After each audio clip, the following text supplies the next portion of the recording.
Luego de los siglos dorados del Imperio Romano, durante los siglos I y II comenzó un deterioro en las instituciones del imperio, particularmente del propio emperador. Fue así como tras las malas administraciones el imperio cayó en un estado de ingobernabilidad al cual se denomina anarquía del siglo III. Entre los años 238 y 285 pasaron 19 emperadores, los cuales, incapaces de tomar las riendas del gobierno y actuar de forma concorde con el Senado, terminaron por situar a Roma en una verdadera crisis institucional. Durante este mismo periodo comenzó la llamada invasión pacífica, en la cual varias tribus bárbaras se situaron en un principio en los límites del imperio, debido a la falta de disciplina por parte del ejército, además de la ingobernabilidad producida en el poder central, incapaz de actuar en contra de esta situación.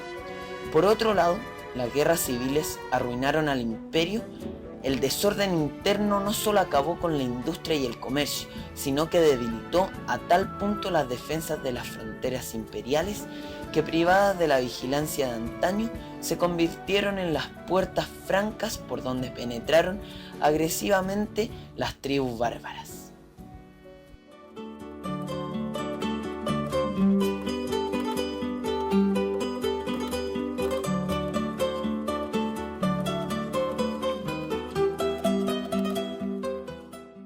En el año 364 se hizo la separación informal del Imperio Romano con el emperador Valentiniano, que da el oriente de Roma a su hermano Valente. 30 años después, con la muerte del emperador Teodosio, Honorio, emperador en ese entonces, lo hace oficial, tomando para él el imperio de Occidente y el de Oriente para el emperador Arcadio.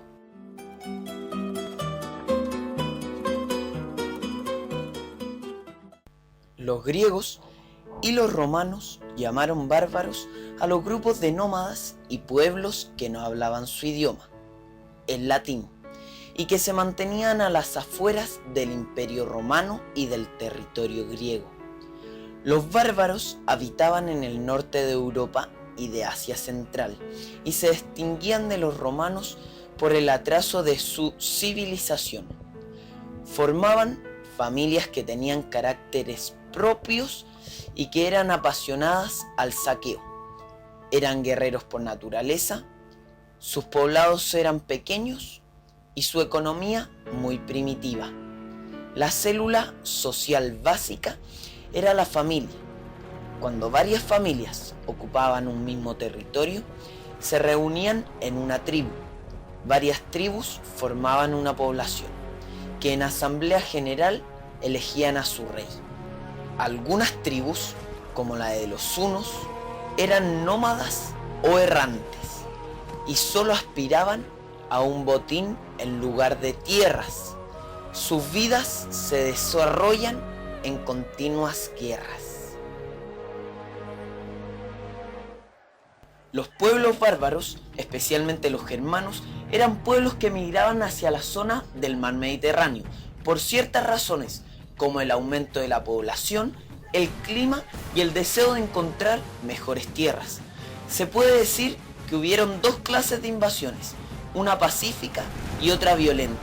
La primera ocurrió cuando el Imperio Romano les cedió la tierra en calidad de colonos y otras veces los admitió como soldados. La segunda fueron violentas y se produjeron en el siglo VI.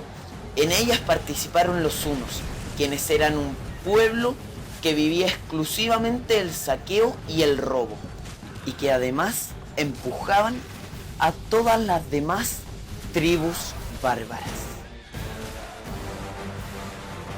Es importante aclarar que los bárbaros no invadieron todo Roma, sino que solo el Imperio Romano de Occidente.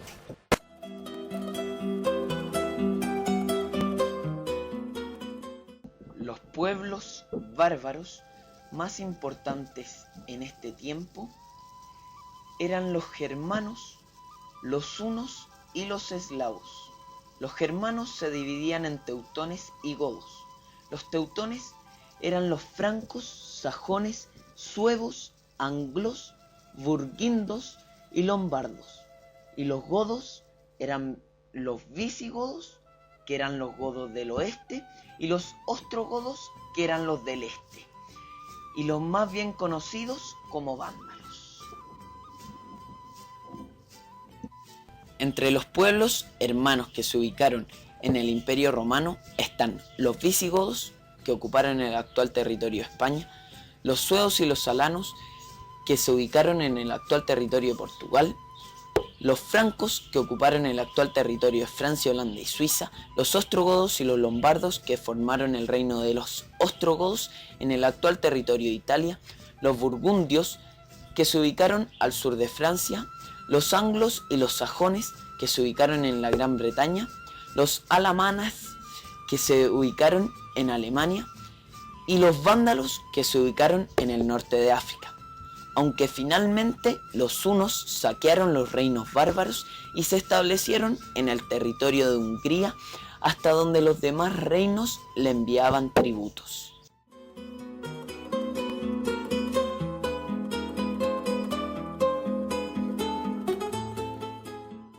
Cuando en el año 476 cayó el Imperio Romano de Occidente, el cristianismo continuó con la cultura clásica, que conservó eficazmente los valores cristianos. Se cultivó el arte, se alentó el espíritu de trabajo, la defensa de los débiles y la práctica de la caridad. El esfuerzo misionero se extendió a la asimilación y culturización de los mismos pueblos invasores, que a medio plazo también se convirtieron al cristianismo como antaño sucedió con el Imperio Romano. El cristianismo fue decisivo para continuar la cultura, para la popularización de la educación, la promulgación de leyes sociales o la articulación del principio de legitimidad política. Una vez más, el cristianismo mostró su vigor, y cuando los enemigos de los pueblos cristianos eran más fuertes, cuando no necesitaban pactar y podían imponer por la fuerza de su voluntad, acabaron aceptando la enorme fuerza espiritual del cristianismo y lo asimilaron en sus territorios. De modo que al llegar al año 1000, el cristianismo se extendía desde las islas británicas hasta el Volga.